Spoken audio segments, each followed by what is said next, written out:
Kwa majina naitwa Joa Shideka, ni mtaalamu wa ufugaji wa samaki.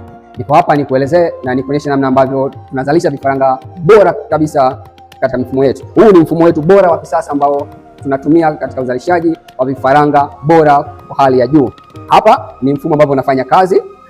Hizi zinaitwa incubator jug, ni jagi ambazo zinatumika kwa ajili ya kutolesha vifaranga. Mayai tunayakusanya kila baada ya siku 14, lakini unaweza kuyakusanya kuanzia siku 10 hadi 14. Baada ya kuwa tumeyakusanya mayai, tunakuja tunayaweka hapa ndani kama yanavyoonekana humu, alafu pia tunaruhusu mzunguko wa maji ufanye kazi. Mayai yanatotoleshwa kila baada ya siku 5 mpaka 7, lakini yanategemea na joto la maji, lakini pia na stage ya mayai ambapo imefikia. Baada ya kuwa vifaranga vimetotoleshwa kwenye mashine yetu na egg yolk kwamba imeshaisha, tunaleta hapa kwenye pre-nursery ambayo inaonekana hapa. Hapa vifaranga vyetu vitakaa kwa muda wa siku 7 mpaka 10, tukiwa tunavilisha chakula ambacho ni cha hormone. Huu ni mfumo wetu wa kisasa, mfumo bora kabisa. Baada ya hapo tunawaleta kwenye hizi nursery zetu zingine hapa, ambazo sasa tutaendelea kuwalea vifaranga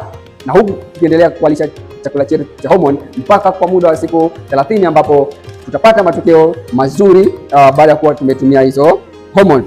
Naanzia hapa. Hii yote ni mifumo ambayo inatumika kulea vifaranga hapa, na ukiangalia hata mazingira ya humu ndani ni mazingira safi, mazingira rafiki, mazingira bora ambayo kifaranga hawezi akapata magonjwa. Kifaranga kudumaa kwake ni ngumu kwa sababu chakula kipo ambacho ni bora, quality yake iko vizuri na nutrient zote ambazo zitamfanya kifaranga anakuwa kwa haraka na anakuwa ipo imara zaidi hata kwenye magonjwa. Yes, wafugaji wetu wa samaki, hii ndio hatchery ambayo tunazalishia vifaranga bora tunaowauzia popote utakapokuwepo duniani. Nataka nikupe utalii kidogo uweze kuona hatchery yetu. Hii ni hatchery ambayo tunatotoresha vifaranga wa samaki. Yes, kama unavyoona stages. Yes, umeona hapa ndipo ambapo mayai yetu yanafikia na mayai yetu yanaanguliwa baada ya kuwa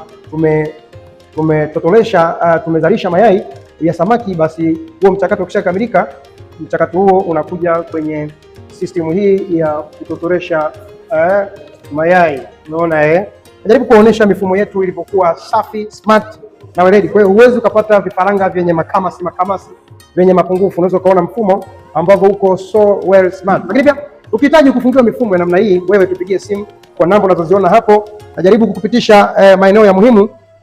Vifaranga wakishakuwa wametotolewa kwenye zile jagi pale, stage inayofuata analetwa sehemu hii. Hizi ni sehemu za kukuza vifaranga. Tunakuza vifaranga, vinakuza vifaranga. Kwa vikishatoka kule kwenye kutotoresha, vikishapata tumeweza kutotoresha, wanakuja hapa. Tunaita pre-nursery ili kuweza kuanzishia maisha yao ya safari ya ukuaji. Inaanzia hapa. Basi tukitoka kwenye hii stage inayofuatia ni hapa.